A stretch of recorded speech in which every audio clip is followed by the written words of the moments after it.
সারা রাত বৃষ্টি পড়ছে কালকে। এখন থেকে একটু আকাশ হালকা হালকা পরিষ্কার হয়েছে। আসসালামু আলাইকুম, শুভ সকাল সবাইকে। আপনার সবাই কেমন আছেন? এই তো সকালের নাস্তা তৈরি করে নিচ্ছি আমার জন্য। চাটা আগে বানিয়ে ফ্লাক্সে নিয়ে নিলাম।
ভাত বসাইছি, মুরগিগুলা কেটে নিচ্ছি। যখন আদান দিচ্ছে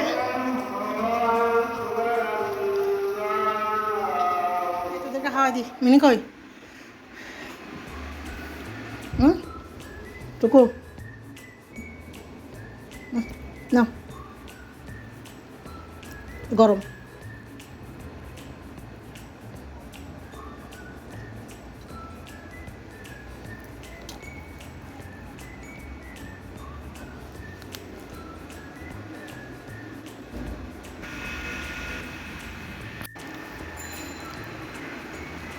আল্লাহ 8 দিন পর চোখ তুলে তাকাইছে। গত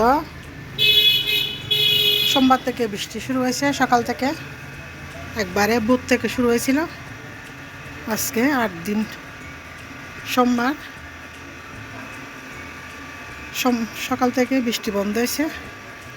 খুব সুন্দর রোদ দিছে।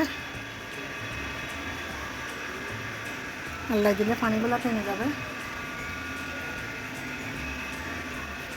যে অবস্থা চারিদিকে। মুরগিগুলা কেটে ধুয়ে রেখে আসছি। খুব সুন্দর রোদ। এভাবে 2-3 দিন রোদ দিলে একবারে মানুষ একটু স্বস্তির নিঃশ্বাস ফেলতে পারবে। খাইছ? হুম, 91 ঘূর্ণিঝড় আমি নিজ চোখে দেখছি। তখন আমরা গ্রামে থাকতাম। আমার বড় ছেলে হয়েছে, শুধু একটু একটু হাঁটতেছে,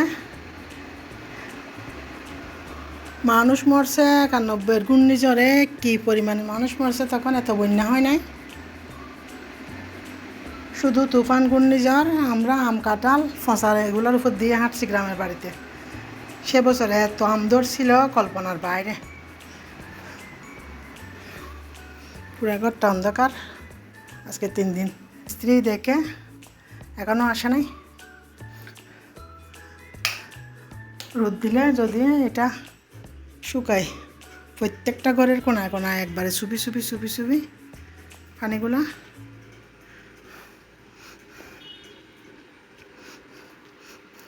একবারে ফ্লোরের মধ্যে পর্যন্ত গড়ায় পড়ছে পানি। কখন শুকায় আল্লাহ জানে। একবারে রং পর্যন্ত কষি গেছে, এমন অবস্থা। মানুষের গাছগাছালি ভাঙছে। আমরা গ্রামের বাড়িতে, আমার বাবার বাড়ি আর আমার শ্বশুর বাড়িতে একবারে কাছে, 15-20 দিন যাইতে পারি না। শুধু বাঁশ গাছ এগুলা রাস্তাকে এমনভাবে ব্লক করছে, মানুষ একটু একটু কাটি কাটি কাটি কাটি একটু একটু ফাঁক করে করে কাটি কাটি পরিষ্কার করে করে তারপর বাজার দোকানে গেছে। সেই রকম হয়েছিল 91 ঘূর্ণিঝড়ের সময়। এই তো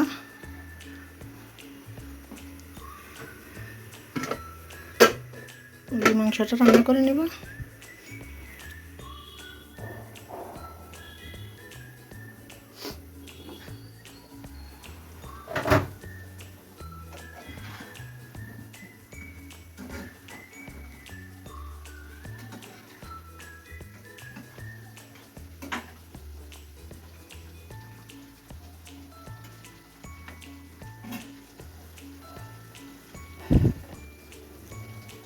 একটু চা খাই নিচ্ছি, 2টা বেজে গেছে।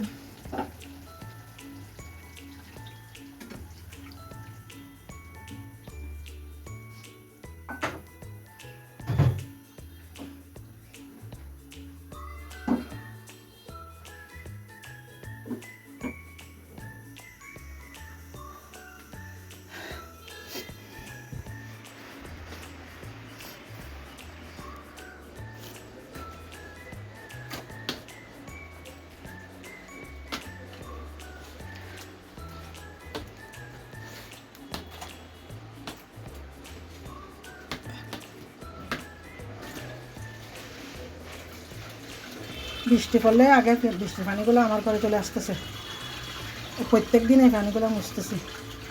এগুলো কি প্রত্যেক দিন দেখানো সম্ভব? প্রত্যেকটা ঘরের কোনায় কোনায় কোনায় কোনায় একবারে পানি জমি জমি পড়ে গেছে। কেন হচ্ছে সেটা জানি না।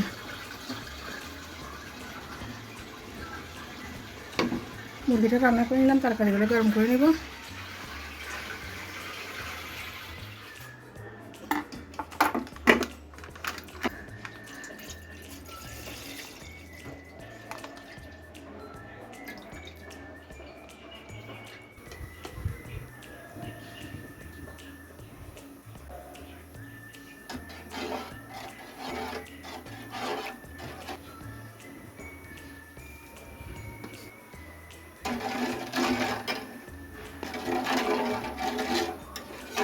আধা লিটার গরুর দুধ, 2 চামচ চিনি, 2 চামচ শুকনো দুধ পাউডার। এটা ভালোভাবে ফুটিয়ে নিয়ে ঠান্ডা করে নেব।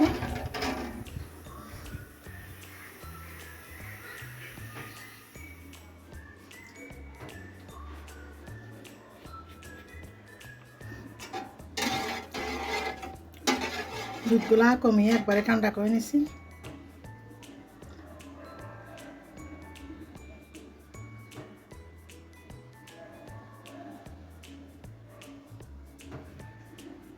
দিয়ে দিচ্ছি 1 চামচ আগার আগার পাউডার, ভালোভাবে মিশিয়ে নেব।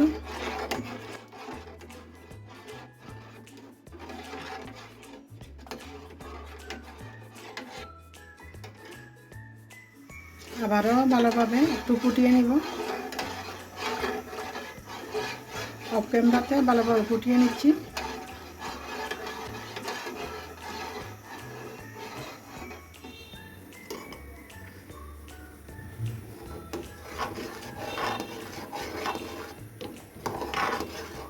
অনেকটা ঘন হয়ে গেছে দুধ। এবার চুলা বন্ধ করে দিয়ে ঠান্ডা করে নেব। তারপর একটা বাটিতে সেট করব।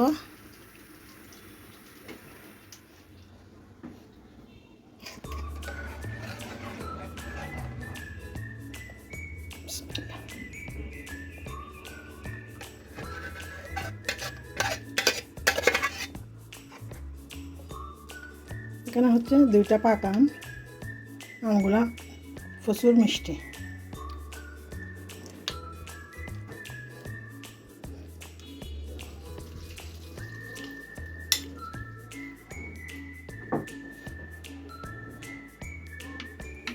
এটা নর্মালে রেখে ঠান্ডা করে নিব।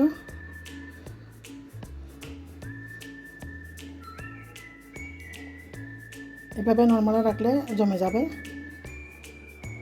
তারপর একটু ফ্রিজে রেখে ঠান্ডা করে খেলে ভালো লাগবে।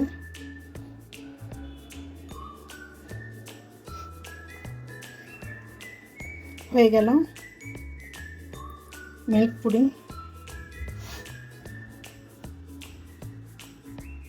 হয়ে গেল পাকা আমের মিল্ক পুডিং।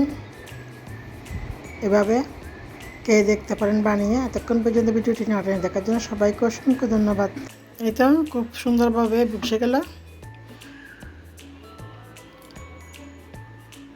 আমের পুডিং। এতক্ষণ পর্যন্ত ভিডিওটি না টেনে দেখার জন্য এবং সবাই ঠান্ডা করে কেটে নিব সাপোর্ট করার জন্য সবাইকে আবারও ধন্যবাদ। আল্লাহ হাফেজ। আসসালামু আলাইকুম।